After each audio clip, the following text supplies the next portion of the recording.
Hello, everybody, and welcome to Don't Copy That Floppy. I'm your host, Lex. I'm your other host, Dan, and this is our first show in a while. Between birthdays and illnesses and all other sorts of things. January hit us pretty hard. January was a bad time.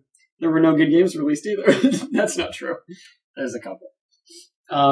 So we are your weekly video game news podcast here on ShipIt Radio, on ShipIt.net.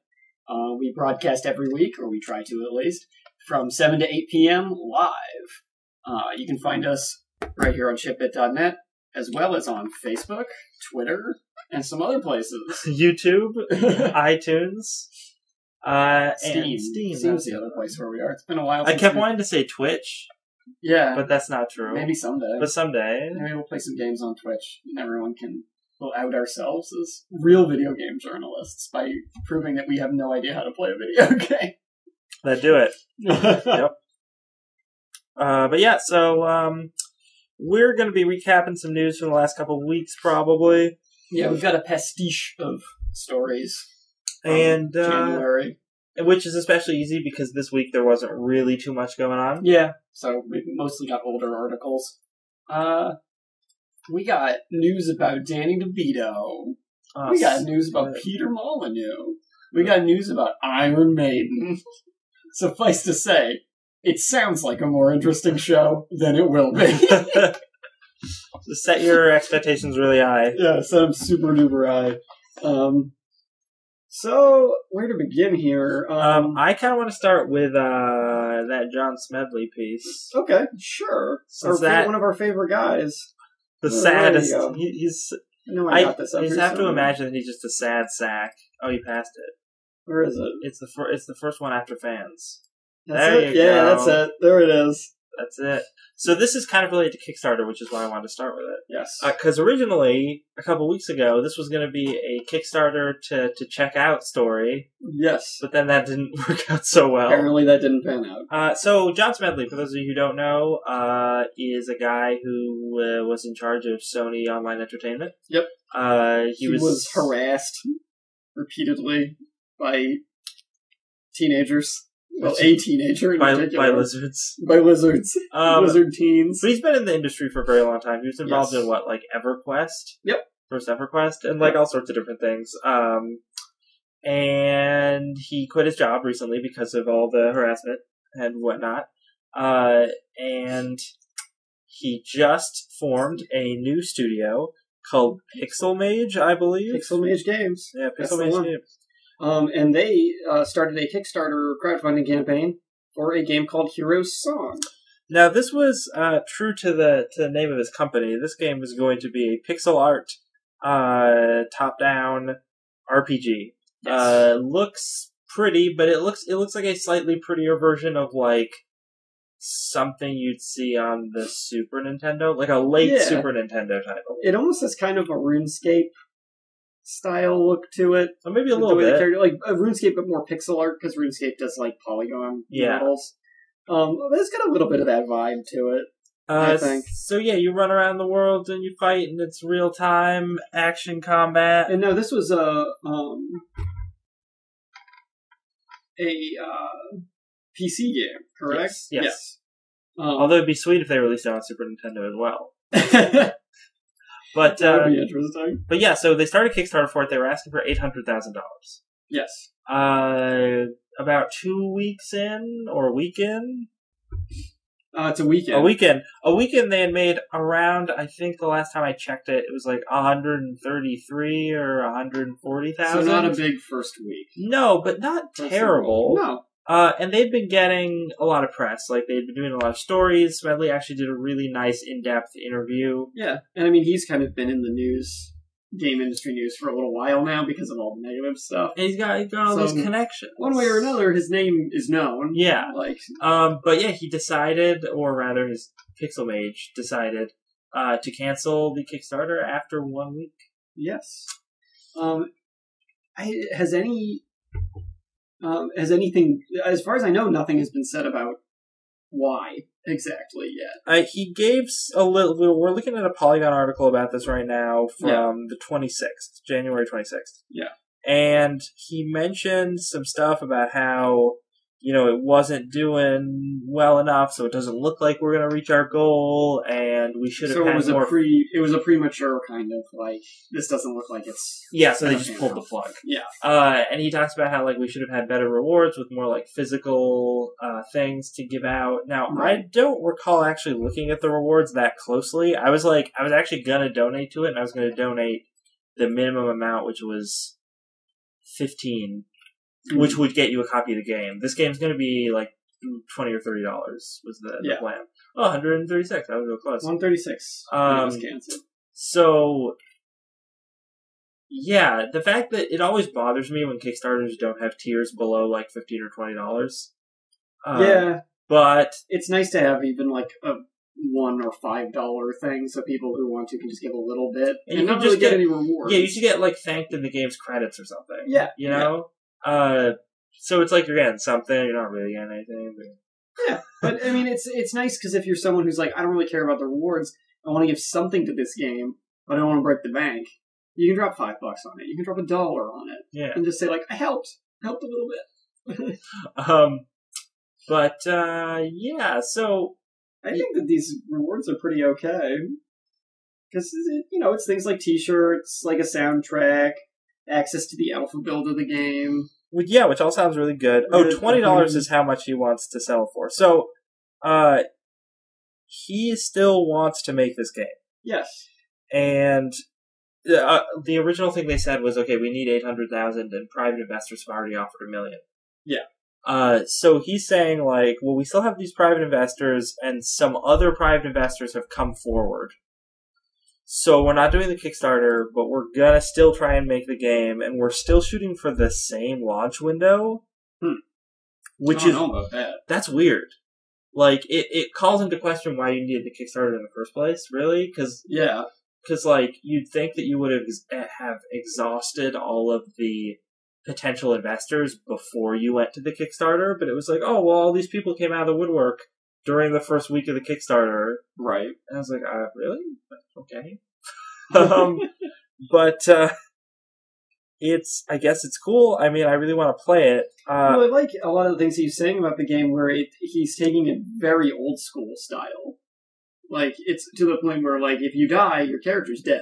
Yes. Like, so this is like, it's almost like, hardcore mode Diablo. Although there was a feature in the game that they talked about, I think in the video, where it was like, if you die, you go to the spirit realm, and then if you complete tasks for whoever the god is who you picked at, like, the beginning of the game, you can be brought back to life, but it's like a whole process. Yeah, and I think that's interesting. Yeah, and there's... The old school RPG fan in me likes a lot of the ideas he had at play here, for sure.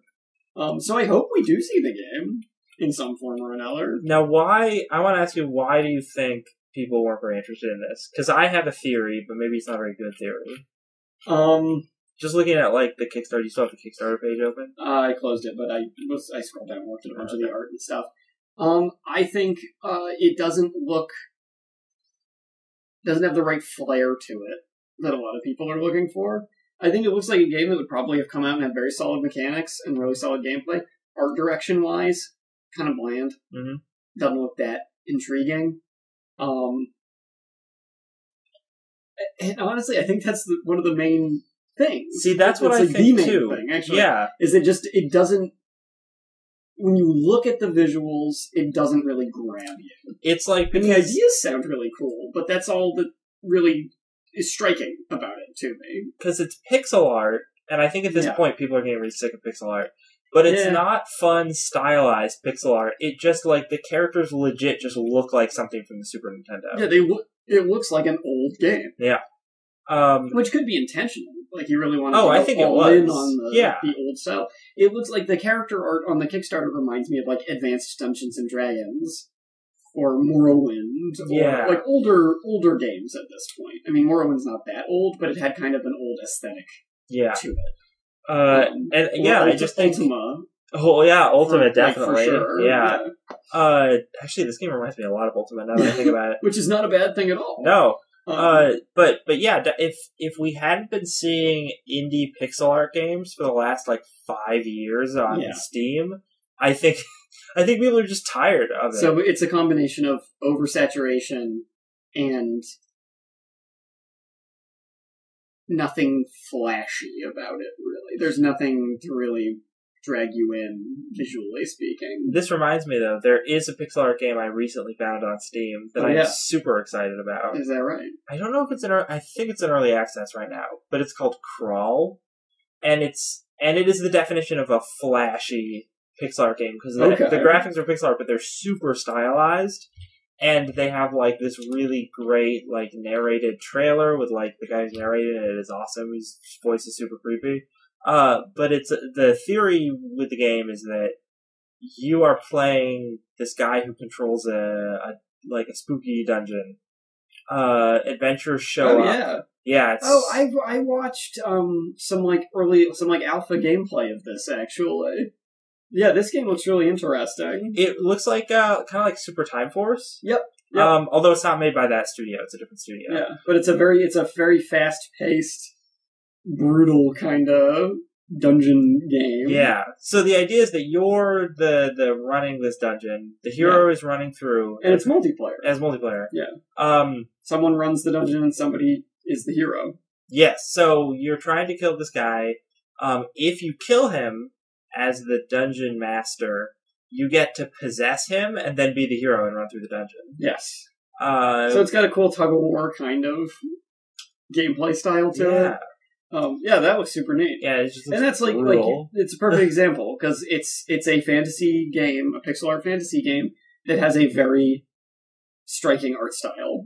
Like, you look at these animated GIFs of like gameplay, and it's like, whoa, stuff going on here. Oh yeah. Whereas, I mean, there's no animated versions of the stuff for Hero Song, really. But just looking at the screenshots, it's plain looking. Yeah, if they had just gone with some hipper, edgier artists, I think the Hero Song probably would have been noticed by more people. Yeah. But yeah, I still hope to play it. I hope it comes out. Yeah. We're gonna see what happens. And what was his launch window? His launch window, the studio expects the game to make its previously announced October launch window, which is pretty soon. Yeah. So we'll see what happens with that. Speaking of people making games, a certain band is making a game. And I know I'm not alone in saying that I'm excited for Iron Maiden's video game. Do we know what it's called? It is called Iron Maiden Legacy of the Beast. Oh, so good. The band's forthcoming game will be an action-packed... my only problem with it is that it's a free-to-play, like, phone game. It's not... I want this to be, like, a high-budget PS4 game. The players will control the band's iconic mascot, Eddie, in battles across space and time. It will be a, and I quote, action-packed, free-to-play RPG steeped in Iron Maiden mythology. That mythology being rooted, of course, in more than 30 years of Iron Maiden's album artwork. I was going to say, yeah, where is their mythology? It's just their album artwork. Which is great. It is great. I want a video game that is just Iron Maiden album cover art. Like, that sounds fantastic. It's being developed by Roadhouse Interactive, who worked on Warhammer 40k Carnage and Family Guy Online. Two games I've never heard of. What's especially weird about that is I actually pay attention to the 40k games that come out because I really like 40k. So I'm super surprised I've never heard of that. I'm gonna look that up. Yeah. So check that out. Iron Maiden's on the way with their free-to-play RPG. Insomniac Games also revealed a new game with that kind of indie darling game kind of feel to it. Mm-hmm. Yeah. Called Song of the Deep. Not Hero Song. Song of the Deep. So they've released a little teaser trailer for this. Yes. And apparently it is going to be a Metroidvania type game. For anyone who does not know, that means it's side-scrolling, and there's a big map, and you move through the map and get upgrades, and those upgrades let you move through the map in different ways and get to different parts of it. And there will probably be bosses along the way in adventure. It's obviously called Metroidvania because Metroid did it, and then Castlevania games did it. So, there you go. Yeah. But it's actually a really cool style of game. Like, there's a reason the Metroidvania style things keep getting made, and that's because it's a really good formula for games. It works. And this one has a really neat art style. You're in a little submarine underwater, and it seems like the whole game takes place underwater. In your little submersible Mario water level. Yeah. But it was really fun. Like, you'll get all these upgrades for your submarine that let you access different parts of the game world. There's clearly, like, boss fights and things like that going on. I like the look of it. And I trust Insomniac to make a game with solid mechanics and, like, interesting... I guess you get out of the submarine sometimes, too. That's where it runs, yeah. It kind of actually... It reminds me a little bit of, like, Rayman Legends. You know, that's what I thought, too. Yeah. Which is good, because that game's art style is awesome.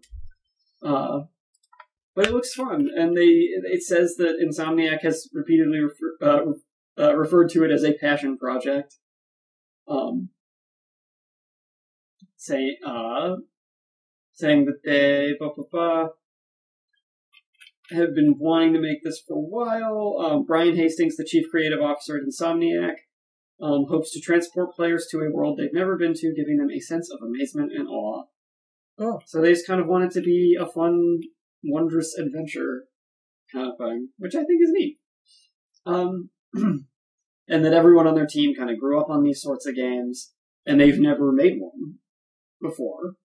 So they wanted to try their hand at it, at all this exploration and puzzles and things like that. So I'm looking forward to this. I'm going to be following this one for sure, because I love games of this style. It's being made by a small team of only like 15 people, even within a larger company. Yeah, I was going to say, Insomniac, you have more than 15 people working there, right? I'm assuming they just want to keep it focused. And they have, like, there's lots of concept art you can look up of, like, creatures and the characters and things like that. There's a ton of screenshots, and there's the little, like, trailer video for it. So this is going to be a $15 game. Yep. It's going to be on PC, PS4, Xbox One, and it's coming out later this summer. So probably like August. Yeah. I guess GameStop has been incredibly supportive of it. Oh, GameStop. Which gives me pause. But who knows? We'll see. Could GameStop have actually have made a right decision? I don't know. We'll find out in August. We'll find out. Games being made by people. So a game. This is one that I found about a game being made by one guy. Oh, I meant to send you. Yeah. I think we've talked about this game at least once before on the podcast, like briefly. It's a game being made by one guy called Yandere Simulator. For anyone who doesn't know, which is probably a lot of people, a yandere is like a character personality archetype that you'll see in anime sometimes, which is somebody who is like in love with someone or obsessed with someone to the point of psychotic violence. Yeah. So the most commonly used version of it is a female character who is obsessed with a male character, or actually a male character obsessed with a male character, you'll see frequently too.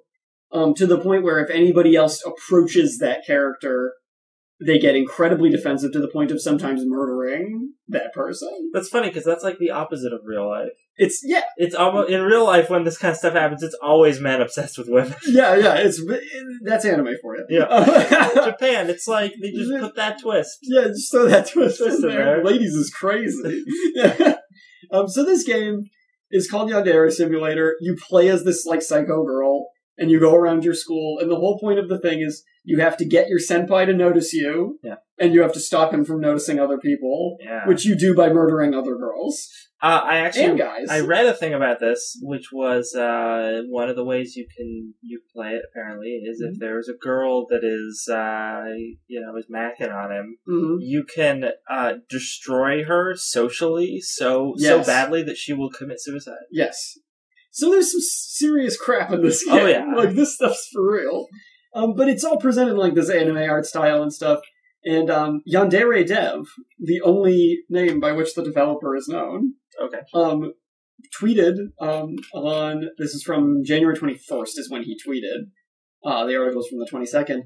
that he had been informed that his game was banned from Twitch. It was placed on the list of games that cannot be streamed on Twitch, like under any circumstances, right alongside a lot of porn games.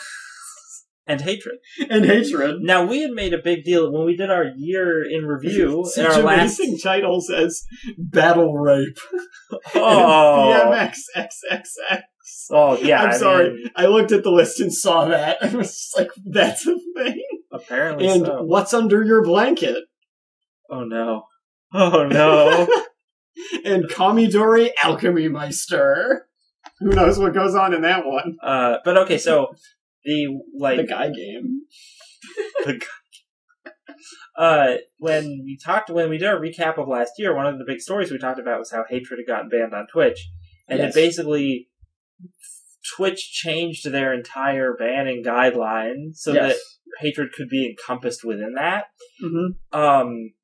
With this, it's that they just specifically called out this game because since the Yes. game hasn't been released, it hasn't been rated. Yes. Uh, The developer also said he was not told by Twitch why the game was banned. And he himself said, I'm assuming it's a he said, I can see any number of reasons why they would ban this game, but I don't know why they banned it.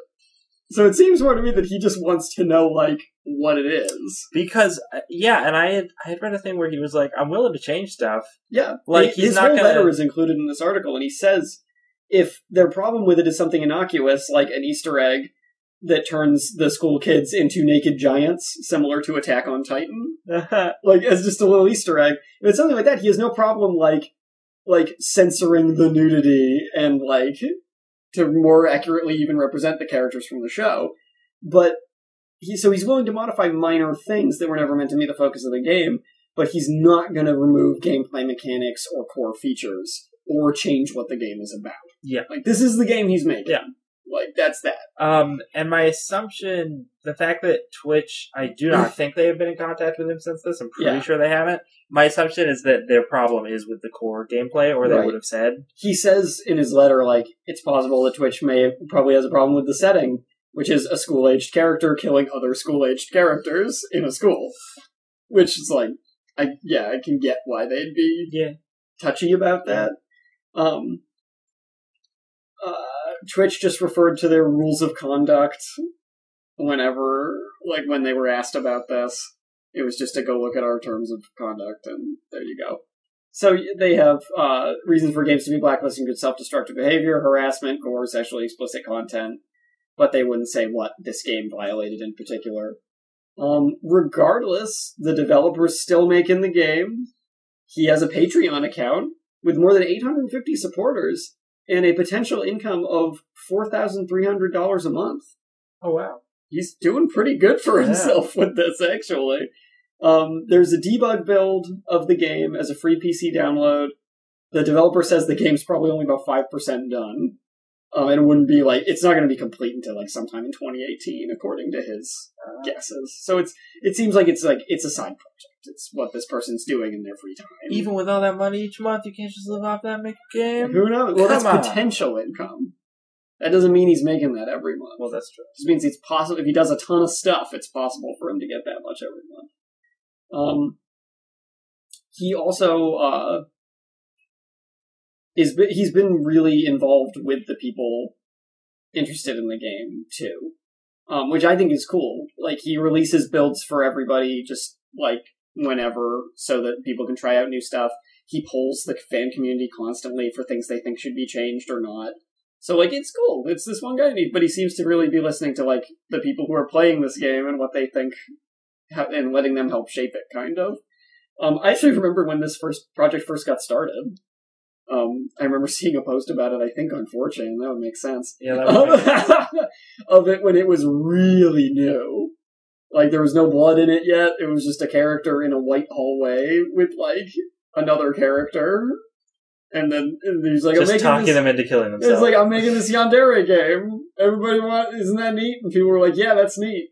Keep updating us. And I remember seeing another post of I added blood to the game, you guys. Is it too much? So, it's interesting. But, Twitch gonna Twitch. They gotta ban those weird Japanese games. Fan-made games, too. I dug up this little one from January 18th. A fan project to remake Metal Gear Solid in Unreal Engine 4. Called Shadow Moses. Okay, so I like how this article, the little subtitle is Konami brings down the hammer in 3, 2, 1. And I'm like, yeah, there's no way Konami doesn't No way do in that. hell. Konami sucks. Yeah. So, there's a little trailer for it. It appears to have been in development since October 2015, at least. It looks really cool. It looks really impressive. And the developers of Shadow Moses have said, we don't have permission from Konami. At some point, if this game's getting made, we need permission from Konami. And they know that it's a very real possibility that they will not get permission from Konami. I really wish these guys would just be like, I mean, I don't think this would actually work, but I wish they would just change the names of all of the things in the game. Yeah. And, like, change the dialogue just a little bit. Yeah. To see if they could get away with it. Yeah. One thing they did say that I thought was cool is that Konami owns they said this in a little, like, post, that Konami owns the MGS copyright, and therefore sooner or later will need their full permission. Therefore, we've chosen to openly share this project right from the beginning so that we can deal with any issues that may arise as they come. We believe it is better than putting in years of work only to get it shut down. Please respect this decision. So they're just you can just get it. Like, they're just putting it out in kind of, like, unfinished formats and stuff. Oh, I'm gonna get it. Yeah, so people can check it out. Because, I mean, how many times have we seen these fan projects that get almost get finished, and then the company's like, no. And brings down the hammer on it, and has them destroy all the work they did. Mm-hmm. And nobody got to even try it. You see what it was like. So I think it's cool that they're just kind of putting out what they do get done, so people can check it out even if the game never gets completed. It's pretty neat. And especially with how, like, bad Konami's been about a lot of this stuff lately. This ain't happening. No way in hell. So what was it called? It was just called Shadow Moses? It's just called Shadow Moses. Try like Shadow Moses Unreal 4. Oh, yeah, that might work. Shadow Moses Unreal 4 remake. I just want to take a look at this this sweet gameplay real quick. Fans. Speaking of fans, this is an article you posted from a day ago. Well, we should. Do you want to end with this? Well, we don't need to end with it, but we should. The precursor story to this is actually something that happened last week. Okay, yeah. So let's start with that then. Nintendo has announced a new game.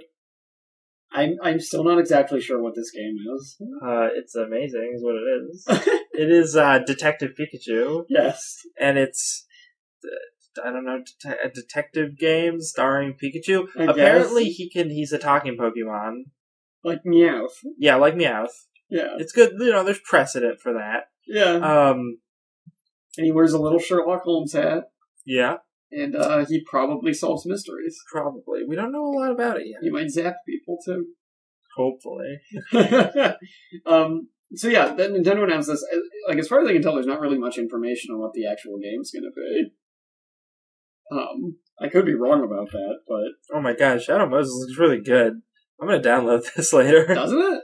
Yeah, wow. Yeah, no, those new, like, the redone environments and everything look amazing. Jesus. For like an early build of any game, wow, that looks good. Yeah. I'm sorry, continue. So I don't think there's really much information about what this game actually is. Pikachu wearing a detective hat, but that's really all you need. I mean, I guess everyone else is a human, and Pikachu's got to crack the case. Wait, everyone else, he's not solving mysteries for other Pokemon? No, they're like Disney people. Oh, that's weird. These look like Disney characters. They do look like Disney characters. This is bizarre. I don't know how I feel about this. I'm a little unsettled. Oh my god. Since Detective Pikachu is able to talk, he's incapable of doing any of Pokemon's signature moves. So he can't zap anyone, because he can talk. Wait, can Meowth not use Meowth's moves because he can talk? I don't think so. Maybe that's why he was so useless in that show. He also isn't very quick.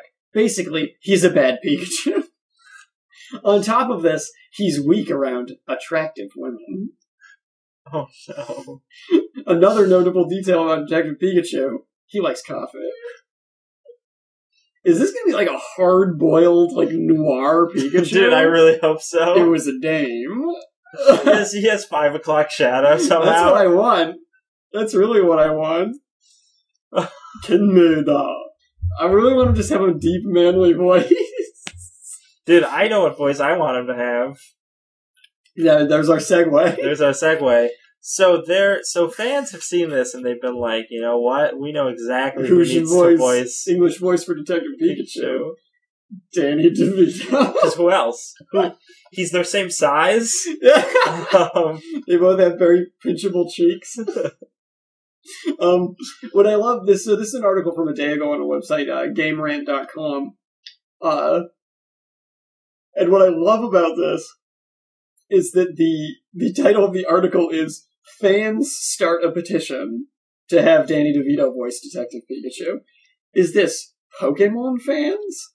Is this Detective Pikachu fans? Or Danny DeVito fans?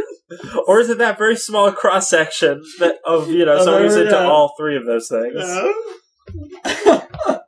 Are we going to get Always Sunny in Viridian City? Oh, that would be so good. Or just deranged people in Pokemon World? So there's a petition online to have this done. It has over 2,500 signatures. It does! Seems poised to be climbing steadily at this rate. Unsurprisingly, the implications of having an actor of DeVito's notoriety would be an immediate pro for Nintendo's oddball Pokemon spin-off. But it remains to be seen what the Pokemon Company and Nintendo have planned for the localized version of the game, or if it will even reach retailers outside of Japan. Yeah, that's the other thing. We don't even know if this is coming to the US. No. The Japanese voice is Ikue Otani, who I totally know, but I can't remember from what. Is she just the voice of Pikachu? That might be true.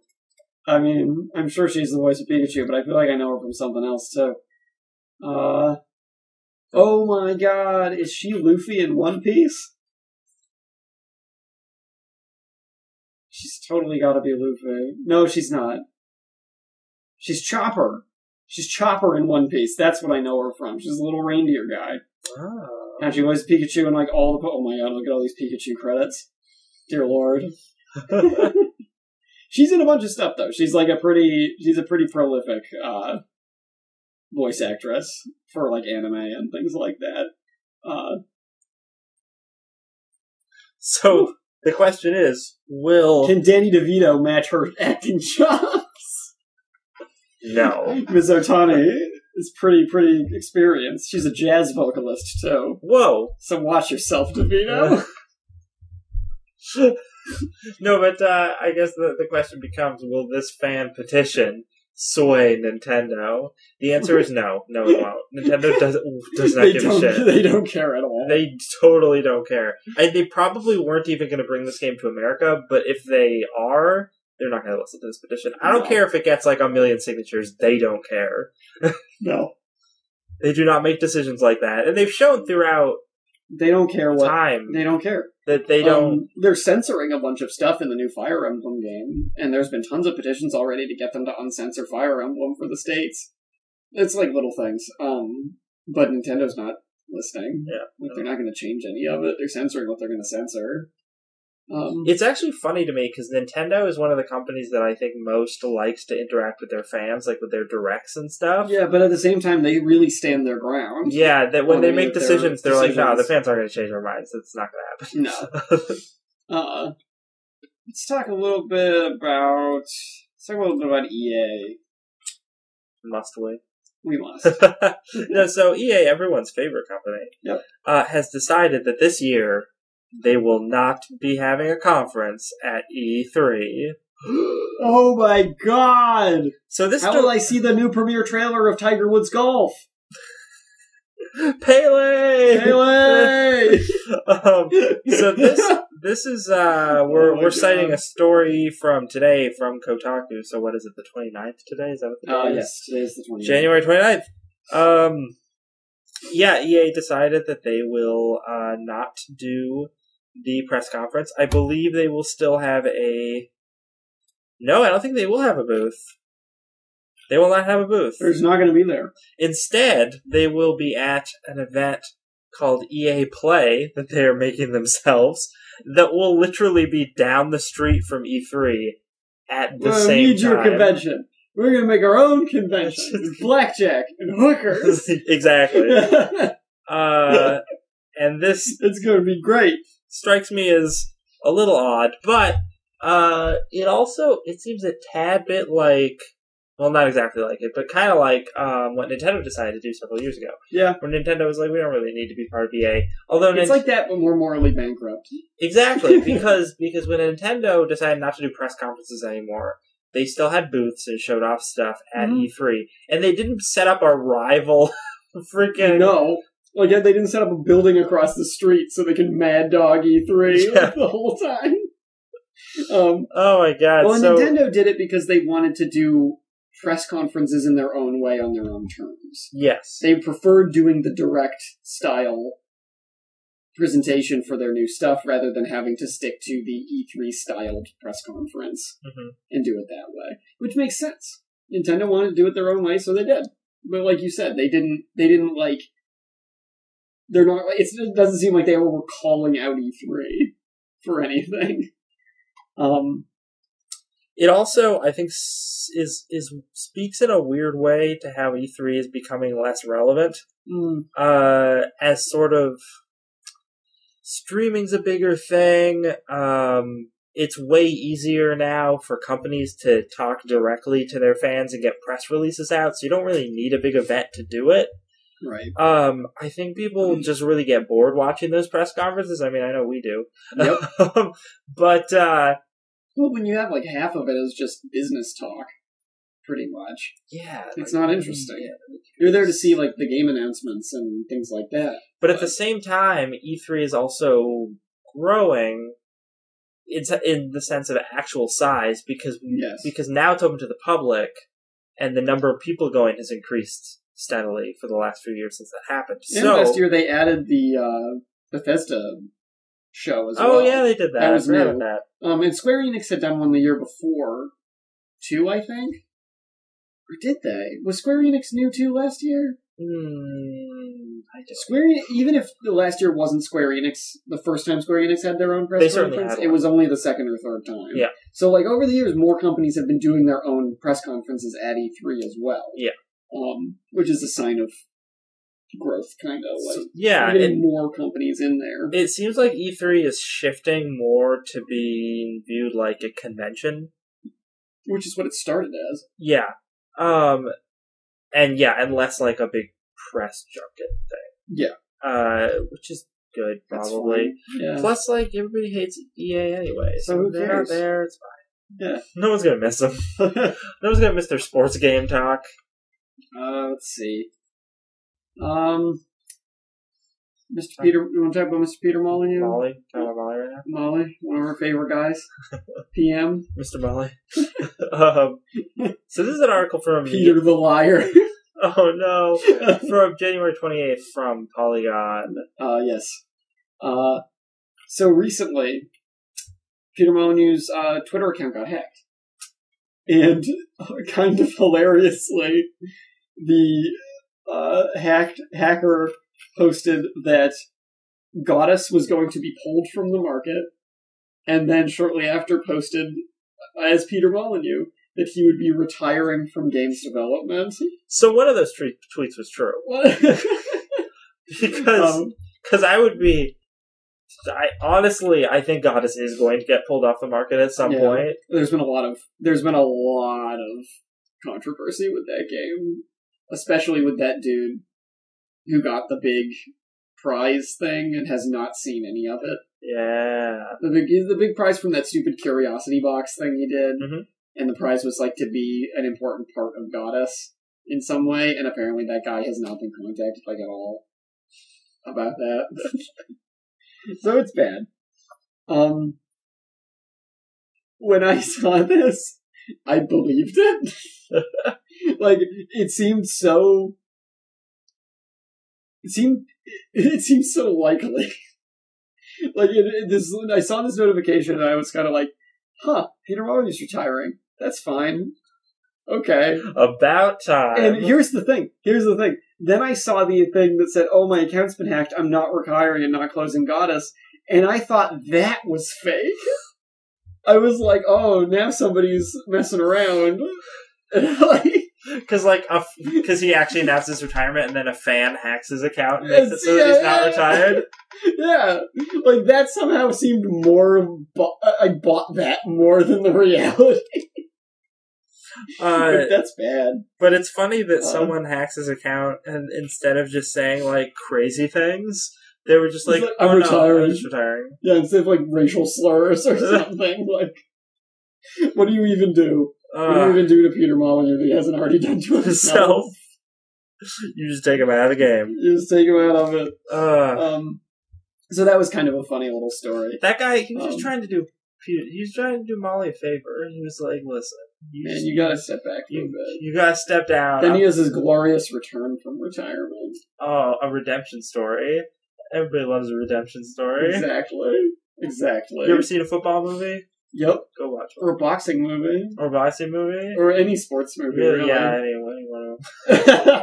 Anything Sylvester Stallone is in. So that's a thing. This is an interesting one I found from the 27th. Sony attempted to trademark Let's Play. Oh, I remember hearing something about this. Yeah, they attempted to trademark the term Let's Play. And they weren't able to, I believe? Yeah.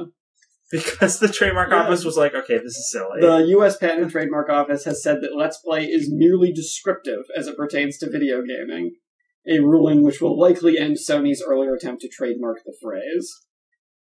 People were speculating like why Sony wanted to trademark this too. And some people were thinking that it was to stop people from streaming their games, which is certainly a possibility. Yeah. I think it would be something so that they could somehow cash in on it. Well, that was the thing I was reading about it was talking about how it's important to note the distinction between a trademark and a patent. And a patent is where you get to cash in on it. Yes. A trademark means that just other people can't use it, sort of. So all the people who were posting "Let's Play so-and-so game" would have to change it. Yeah, some sort of legal... But it wouldn't necessarily mean that somebody would make money off of that. Gotcha. So it would just be a huge pain in the ass for, the entire YouTube community. Yeah. Which would be pretty jerky of Sony to do, and kind of what I expect them to do. I mean, if it was Konami, they would have gone full patent. Yeah, totally. But yeah, I mean, it was stupid, and I'm really glad the patent office was like, yeah, no, you totally can't trademark that. That's way too vague. That's really dumb. Yeah. So, thankfully, the patent office has their head on straight. Didn't work out for them. It didn't work out. Oh, this is great. Oh, yeah, this is a good one. So we posted this to our Facebook. We were excited. We were so excited. Yeah. I'm assuming you watched the trailer. Oh, yeah. Yeah. It looks great. So we talked weeks ago at this point that Platinum Games was apparently developing a Teenage Mutant Ninja Turtles game. And we had seen the leaked artwork for it. Which I'm thinking is probably legit. Oh, it definitely is. Yeah, given the game's art style. Because the art looked like the comic book art from the current comic book run. Yes. And now that I see the game looks like the current comic book run. Yes. Basically. Now, there were rumors this game was being rated mature. That is not the case. Unfortunately. It's rated teen. Mm-hmm. And the trailer's pretty short, but it looks really cool. It seems like the story is a kind of classic Ninja Turtles story. Shredder organizes the Foot Clan into a big, gamble, and they're going to take over the city in one night. Bebop and Rocksteady are there. Bebop and Rocksteady are there. It's some big, cool shark guy. Oh, yeah. Isn't that too in the trailer? It looks awesome. And it's, you're the turtles. You gotta fight them. Now, this is the thing. This kind of plot is like the plot to every Ninja Turtles game. Yeah. And almost every Ninja Turtles game is like, you're running around as the Turtles and you're beating up guys. Yeah. So... Which is fine. Yeah, that's fine. It's just that, so now we're just counting on Platinum to have those mechanics. Yeah, because to deliver the amazing action gameplay that we've seen them deliver many times. Because, I think in the past... I want to say even the past 5 years, there's been 2 or 3 Turtles games that are basically like this. Yeah. And they all sucked. Real bad. And no one remembers them. Yeah, no one bought them. All of those 3D Turtles games that have come out over the past, decade. Yeah. They're poor. So Platinum, you better not let me down. It's going to have 4-player co-op. Good. Perfect. Amazing. The original story is penned by TMNT comic writer Tom Waltz. And it looks as though there's going to be a lot of cooperative moves in the gameplay as well. Okay, so the trailer shows off a lot of team attacks and things like that you can do with the other players. I did not realize that Waltz was writing it. He is the dude who writes the current comic book run. He's the current comic book run? Okay, cool. And that's a pretty good run, right? It is. It's it's really good. I haven't read all of it, but the stuff that I have read, I have liked a lot. It's funny. When I saw Shredder in this trailer, I was really happy because I saw Shredder. I was like, "Oh, Shredder looks so cool!" And I think it's been a while since I've seen a new cool Shredder design because the last one I can think of that always pops in my head is from that god awful Michael Bay movie where he's just a mech. He's just a robot and he looks dumb. But Shredder in this trailer, he looks great. So good. The real question now is, will this game feature an appearance by Super Shredder? Or perhaps Krang? Not Super Shredder. Both? Not Super Shredder. Krang was in the artwork. Was he? Yep. Okay, so maybe he'll be in there. He didn't look exactly like we recalled Krang from the cartoon because Krang looks a little different in the comics and a little more badass. There's nothing of him in the trailers. This is true. The trailer, but we'll see, I suppose, what happens. The game is listed for a summer 2016 release, and the trailer says only Xbox 360 and Xbox One as platforms, but the website and ratings for the game say that it will be released on PS3, PS4, and Windows as well. Ooh. Whether that's going to be... It may be a timed exclusive, I'm thinking. So perhaps it'll only be on Xbox at first. But we'll see. Very cool. Speaking of comic books, Dark Souls is apparently getting a comic series starting in April. Oh, well, that artwork looks pretty radical. It does look pretty radical. This dragon looks really goofy. Reminds me of that movie, A Flight of Dragons. You seen that movie? No, that dragon looks way more horrifying than the dragons in that movie. But it's got kind of the style to it. Yeah, kind of. He looks way better. Flight of Dragons is weird. It is weird. It's a weird movie. Don't look into that. No, check it out. You can watch the whole thing on YouTube. Enjoy it. You won't. You won't enjoy it. Hey, there's a good part in it. There's 1 or 2 good parts in it. There's a good part. Like when he kills the bad guy wizard with math. That part was great. So yeah, it's a new comic book. It's published by Titan Comics, who I've not actually heard of. They don't publish too much stuff, but the stuff that they do are a couple of minor licensed properties. Yeah. Comics are starting right before Dark Souls 3 releases over here. Comics in April 12th. April 12th is when Dark Souls 3 comes. And it's not clear whether it's an ongoing or a limited series. Being written by George Mann, who writes Doctor Who for Titan. Well. And in their own words, Dark Souls has a rich original universe that is begging to be explored in comics, and I'm honored to have the opportunity to delve in and tell some new stories within it. I've been a fan of the games for some time, so it is a real thrill to be able to contribute to the mythology of the Hollows and their world. So some of the things that Titan publishes, they have a Blacklist comic. Yes, the television show with what's his name? Spader? James Spader. There's a comic book of that. Yeah, Ultron. There's a comic of that. They make the Assassin's Creed comic book. Okay. They make the Heroes comic book, which is super bizarre because Heroes is a TV show that was supposed to be inspired by comic books, and then you make a comic book of it. That's bizarre. That's some meta stuff right there. Plus, that show sucks. But what do they have anything like? I don't know if they publish anything good. It's mostly like and like lots of Doctor Who stuff, TV show and video game licensed comics. Yeah. And none of them. I mean, I hear Kung Fu Panda. Oh, Kung Fu Panda. I hear from people who are diehard Doctor Who fans that the Doctor Who comics are worth reading. Mm-hmm.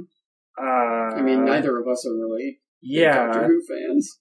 They have a book called Death Sentence that's actually an original thing, but I'm not... Yeah, they're not really known for being publishing the best comics. Like, I'm curious about this comic, but I don't think I'm gonna seek it out. I might check out the first issue just to see if it's even interesting. But the odd thing about Dark Souls is the story is so threadbare in those games that I find it odd that they're going to be telling some sort of ongoing story in a comic. Because the story in those games is never very direct. It's kind of, you're this guy, go here, do this thing. But that's kind of it. Mm-hmm. Aside from little things you find along the way and things you can look into to learn more about the world. It's not a richly told story. It's not Blacklist, alright? It's no Blacklist. There isn't a rich universe to draw from. So Doctor Who. Hey, you like seeing people brutally murdered in Dark Souls? Well... You can also do that in other video games. It turns out other video games have brutal murder, too. Like Mortal Kombat. Yes. Yeah. So, apparently the CW is going to be airing a Machinima-produced Mortal Kombat X esports series called Chasing the Cup. Couldn't they give that a more, like, Mortal Kombat-y name? Something with a K instead of a C. Chasing the Cup with a K? Oh, is it with a K? No, it's not. What? It's the dumbest title. Chasing the... There are 2 C's in there. They could replace both of them with K's. Chasing the Cup. That was a missed opportunity. That's really disappointing. Like, why would they not give that a Mortal Kombat name? I would have loved it if... Get over here. Tell the Cup to get over here. I like how it's going to be on the CW, which is bizarre in itself. But it is a Warner Brothers Entertainment channel, who also owns... They are also the publisher for Mortal Kombat. Oh, okay. But the company has explained that had no bearing on the partnership, which I think is bullshit. Total bullshit.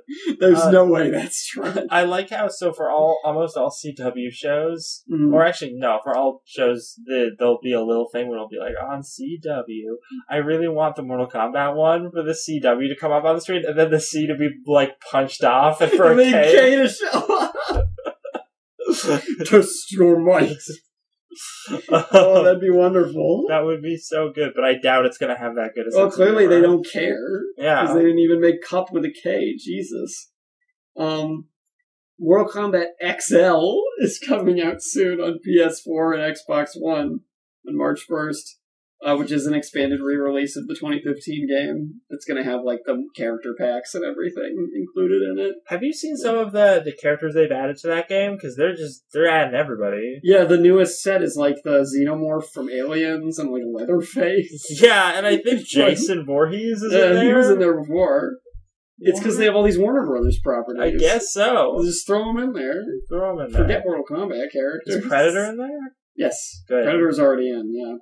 Predator actually could kind of work in that game. Yeah. Xenomorph is weird. It's really weird. I wonder how that's going to work. They also announced a really cool one that's coming out soon called Triborg. And Triborg... Oh, yeah, I saw that. He's a robot, and all of his style variations that they have in that game are Cyrax, Sector, and Smoke.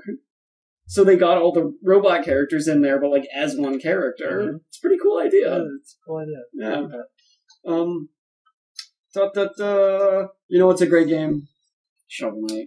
I know you love Shovel Knight, Dan. I love it. I see you playing it all the time. I got my amiibos on the way. I got my Shovel Knight amiibo.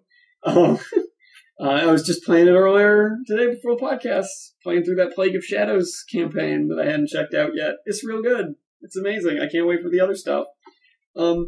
Apparently, Yacht Club... This is a little story about the amiibo, actually, because I think this is kind of cool. Yacht Club Games heard from a lot of their fans before the release of their amiibo that people wanted these... A lot of people have wanted amiibos to be scannable within the boxes. And for obvious reasons, they're not. Because then you could scan them like, in a store and stuff. And it's kind of dumb. That'd be a problem. But Yacht Club Games was like, we don't care. We want our fans to be able to scan their Shovel Knight without having to remove them from the box. So they talked to Nintendo about it, and Shovel Knight is the only amiibo that can be scanned from inside of his box. And Nintendo just, like, let him do it. I bet Nintendo was like, okay, it's coming out of your pay if you lose money on it. I'm guessing and so. they were like, I guess that's fine. They don't care. So if you want your collectible in-box Shovel Knight amiibo, you don't need to worry. You can keep it mint in box always. NRFB. Exactly. I'm excited to get that. Gotta play that co-op. Yeah, let's see. Man, the Yacht Club Games, they can do no wrong. I bet you're wondering why I have a video game story with a picture of Ted Cruz and Donald Trump. Because Donald Trump it weasels his way into every Donald news story. Trump is video game. He's the best at him. He's really good. He's amazing. He's great. He's terrific. He's making his own video game as we speak. He's going to one-up the Kardashians for microtransactions. No, this is actually an interesting story from January 13th. John St. John was contacted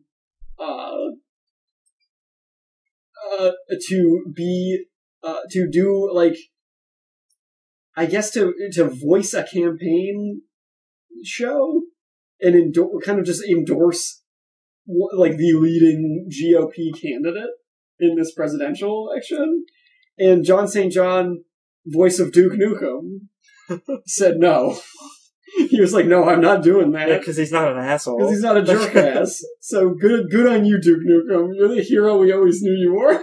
Bernie Sanders needs to call him up and ask if he can Now play that's something I can get behind. Feel the burn. Oh my god, John St. John, do that, please. It'd be so funny. He posted on Facebook, he doesn't like to, he said, I don't like to turn down jobs, especially when it's a national ad campaign that pays pretty well, but I have a conscience and could not accept a gig to be the advertising voice of the Republican Party's leading candidate for president. Thanks for the kind offer, but I'll sleep just fine at night knowing I made a choice I can live with. Meanwhile, I'm happy to be recording a new video game today. That John St. John's a stand-up guy. Yeah. I just like that little story. Good on you, Duke. We have quite a few games to talk about as far as releases, actually. Because we haven't broadcasted in a little while.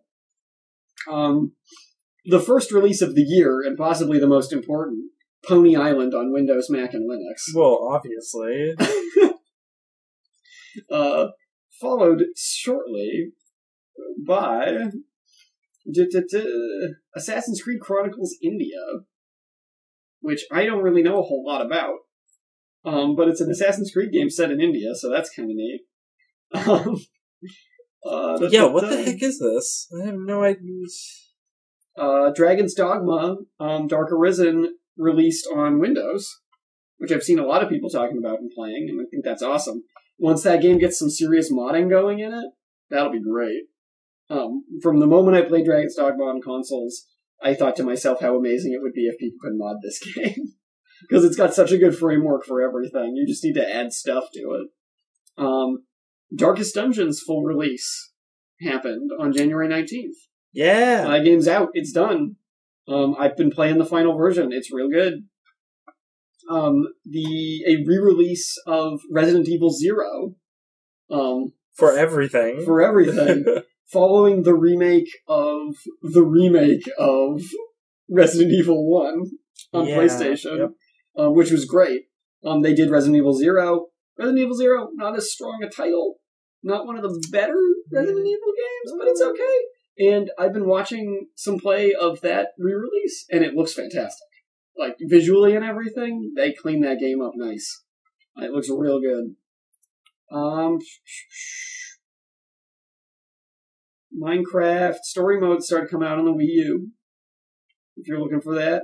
Mario and Luigi Paper Jam on the 3DS, which is like a Mario Luigi Paper Mario like RPG crossover thing. Looks kind of interesting.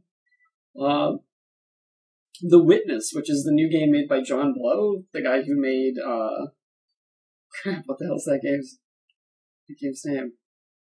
Oh my god. I don't know. He doesn't ring a bell with I me. cannot believe I can't remember that name. Use the internet and find out. The Witness, Jonathan. I have Blow. heard mutterings of about how The Witness is very good, though. Braid. Oh He my made Braid. God. That's what it's called. Do you know? You remember what that is? It was really good. Yeah. Okay. Isn't The Witness supposed to be like a Myst type Myst. of game? Yeah, Yeah, that's it's a big cool. Myst puzzle game. It's been getting fantastic reviews. Actually, I'm thinking about checking it out. Rise of the Tomb Raider came out on PC just yesterday, and yeah, there's a whole bunch of stuff. And in the upcoming week, we've got XCOM 2 as a big release, which I actually didn't realize was coming out so soon. And oh my goodness, this is going ahead a little more than 1 week, but I gotta mention this. Firewatch is coming out on the 9th. On the 9th of February. Ooh. Which is something we've both been looking at. What is this? What is this thing on the third Great Detective Pikachu? Is Detective Pikachu already coming out? I thought that was just announced on February 3rd. Great Detective? What? I tried looking at it and it was like, this was talked about in 2013. And I was like, what's going on? I just don't understand. This is the real mystery. This is the real mystery. I hope no attractive women get near. Oh. He's weak around them. Oh, wait, now I get it. Now I get it. It's when he's in combat with attractive women, he's weak against them. Because that's their type. Oh my god. I just got it. Nintendo's got jokes. I don't know if they intended it that way. I feel like they didn't. I don't know. They might have. On February 5th, XCOM 2 comes out. I mentioned that already. Oh, did you? Yeah, I wasn't paying attention. Step it up. Sorry. Step it up, though.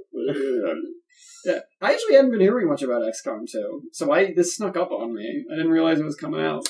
So I had been trying to hear things Gravity about Rush it. Remastered. Yeah. On PS4 is coming out on the 2nd. So there's a bunch of stuff. I'm really excited that Firewatch is coming out soon, actually. We can finally see what the mystery is. We can finally figure out what this game is. We can watch Let's Plays of it. No, I'm going to play that. I'm going to play Firewatch. Oh, I'm going to watch Let's Plays of it. Fine. Maybe you'll be missing out. As soon as it gets revealed that Platinum Games did the gameplay. And that you're actually fighting aliens the whole time. It's just the first 5 minutes that you're like Here's some the real random guy. spoiler. It's a Bayonetta sequel. The camera just zooms out at one point, and it turns out you were Bayonetta the whole time. With her big man hands. You're wearing like hey, you kids! Get out of the lake! Oh no. And those kids are actually demons? Oh no. Oh, they're angels. Bayonetta fights angels. I've never played Bayonetta. I have no idea. Can't play Bayonetta. It's a good game. Danny DeVito's in it, kind of. Oh, really? There's a character who's basically just Danny DeVito. Well, then I definitely need to play it. I ain't even joking. When I die, just throw me in the trash. Danny DeVito. So that's our show for this week. We're out of stuff to talk about. We hope you enjoyed Don't Copy That Floppy, a weekly video game news podcast, broadcasting live on www.chipit.net. Every Friday, 7 to 8 p.m. Eastern Standard Time. In case you live in a weird part of the world like the UK. Like anywhere but the Eastern United States, like a weirdo. Yeah, jeez. You can find a show archive both on the Chipbit website and also on iTunes. That is correct. You can also check us out on some of our other social media, such as Twitter, Facebook, YouTube, and Steam. We got our Steam thing going on. So definitely contact us on there. We'd love to hear from you. Yeah. Tell us what you want us to talk about. We're so lonely. And then we'll not talk about it, probably. No, we might. We don't care. Games journalism. We've been No Copy That Floppy. Until next time, remember. Don't copy that floppy. Remember. Don't copy that floppy. Remember.